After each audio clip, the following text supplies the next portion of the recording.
this is the second generation, and this is my 4K TV, so it sort of goes well together. If you're following me on Instagram, you probably already know that I have that television. Before I had this television, I had my 42-inch just standard HD TV. That was in the sale at £279. So I jumped straight on that offer and bought one.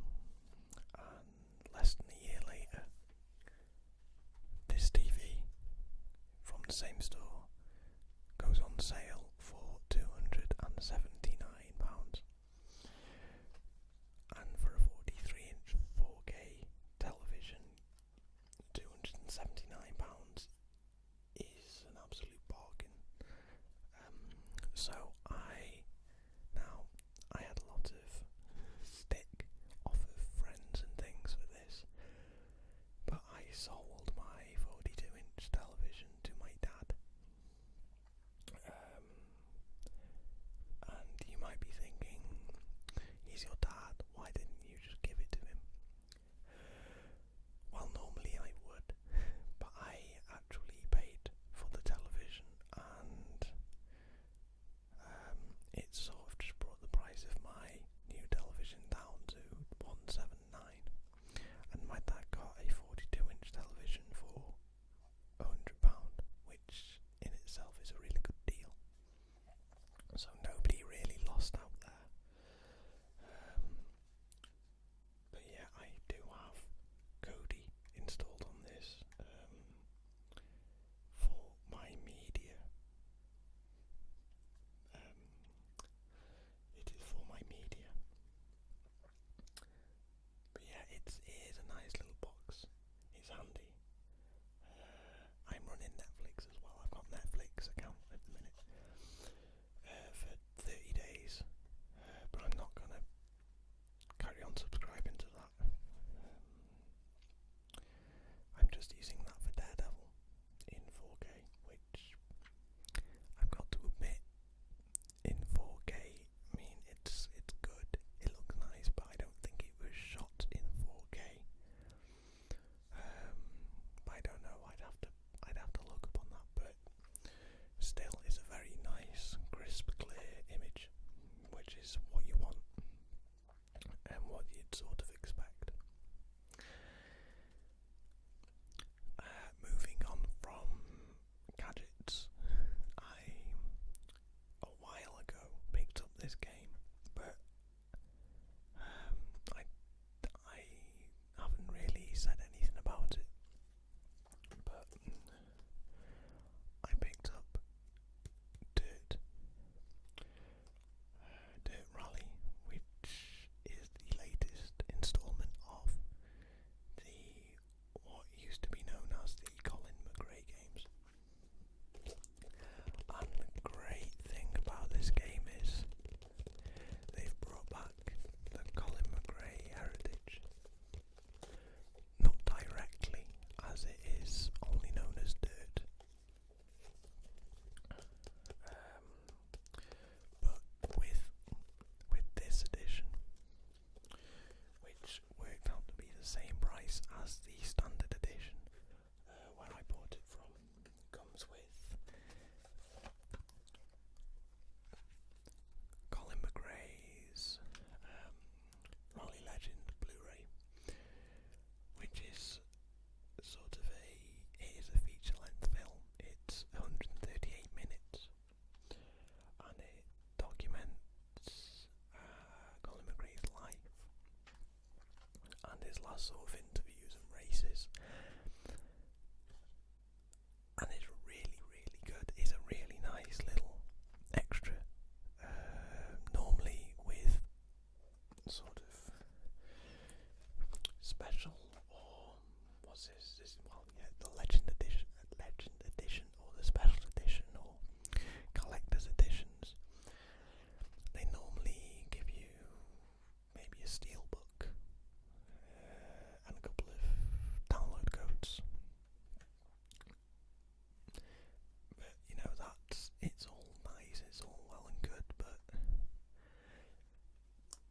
to get a whole movie in the same box and within the same price as the standard edition. It's a really nice feature.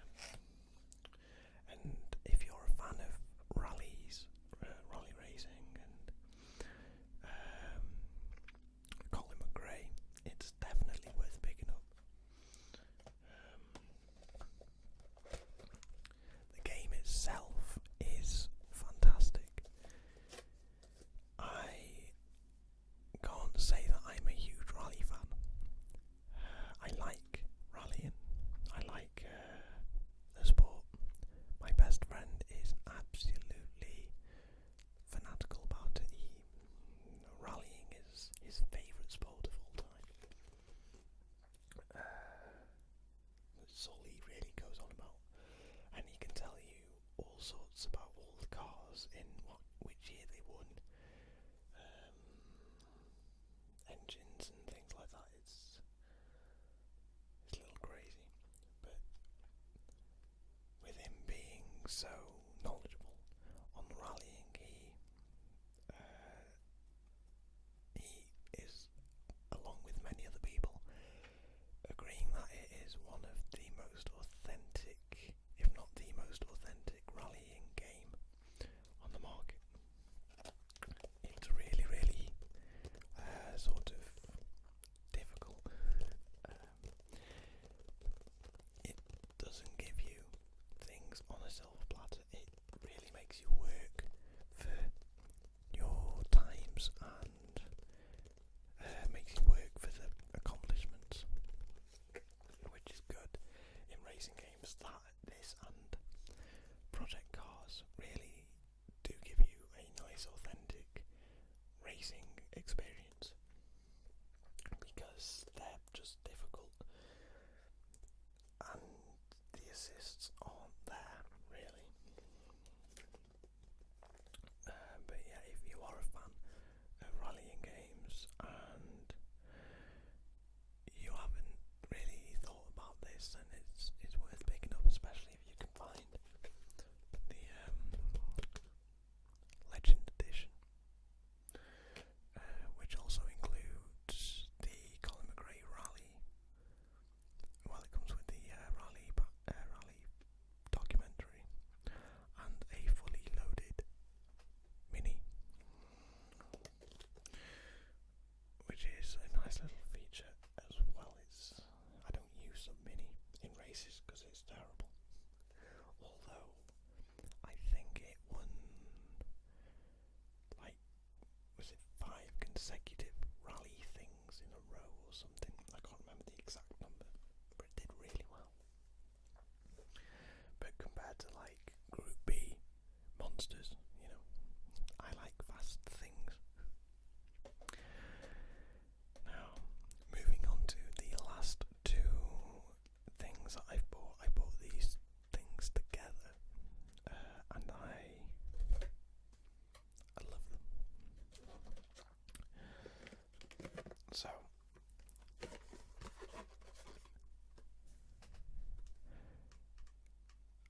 this is my Doom mug with the what's the demon called? Cabo Demon. It's something like that. I can't remember. I always get the name wrong. But this mug came with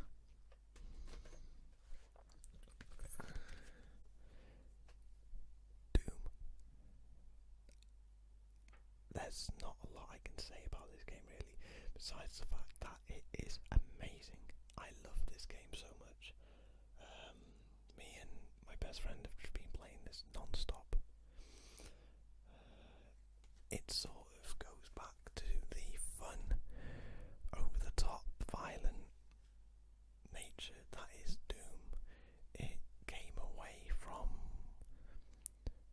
Doom 3, which, yeah, was a good game, but it wasn't Doom. But this is just, it's brought back so much gore and it feels like a real Doom game.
So they're absolutely terrifying. I've not encountered the Kaku Demon in game yet, but online you get to play as a few of the demons. You get to play as the Revenant, which, to be fair, if you met it in real life, this guy, I don't know if you saw that, but you can always search it. He's terrifying. He's basically a decomposing body with guns, and he's really tall. You get to encounter him online, or play as him online. The Mancubus, which is a giant, big fat thing, and you get to play as the Prowler and the Baron, which aren't actually in the book, surprisingly.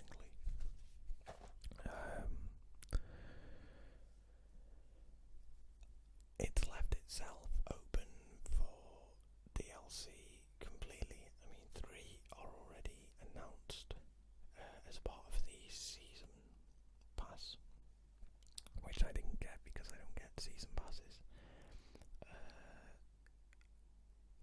Season passes are a bit like pre-ordering a game. I don't support them. I don't support season passes and half-built games. But Doom, as small as it is, doesn't feel like a half-built game. It's left itself open for DLC, which, yeah, they're going to make a bit more money from it, which is another topic completely. But I think it allows the game to stay fun and interesting for longer, especially with the fact that they'll bring out new characters and things. Hopefully some new guns, some new customization things, because the character is somewhat completely customizable, with armors and colours and textures and things, which is really cool. Everybody looks individual, and it's really fun to see other people's characters and how they interpret the Doom guy.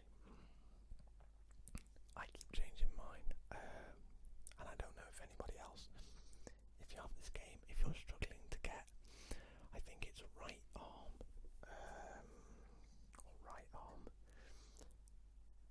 armor. I can't get right arm armor to complete a set, which is a little frustrating, but at the same time it lets you mix and match. So I really like that.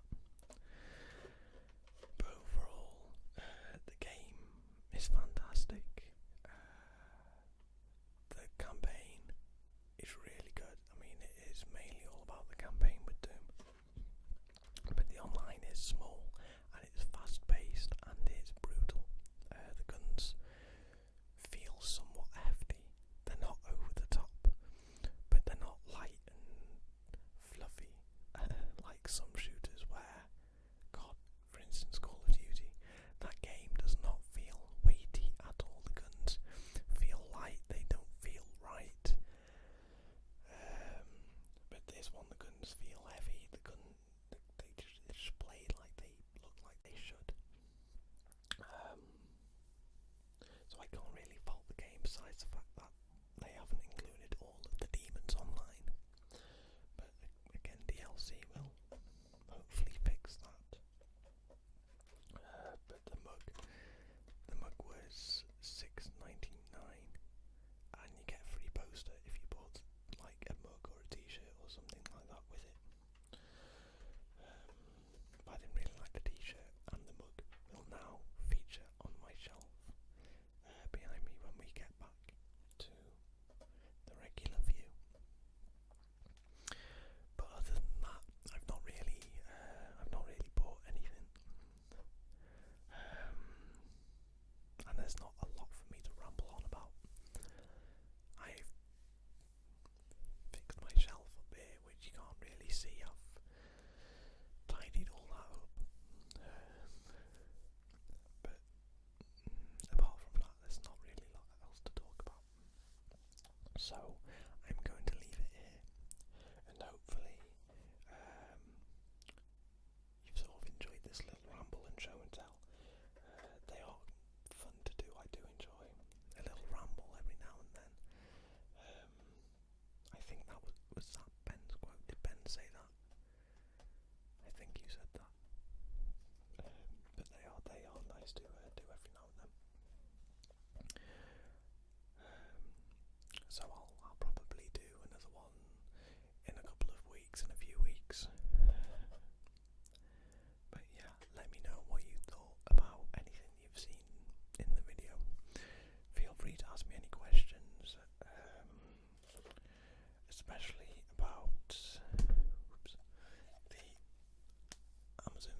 so more interesting videos should be on the way. My green screen is still sitting there waiting to be used on something interesting, so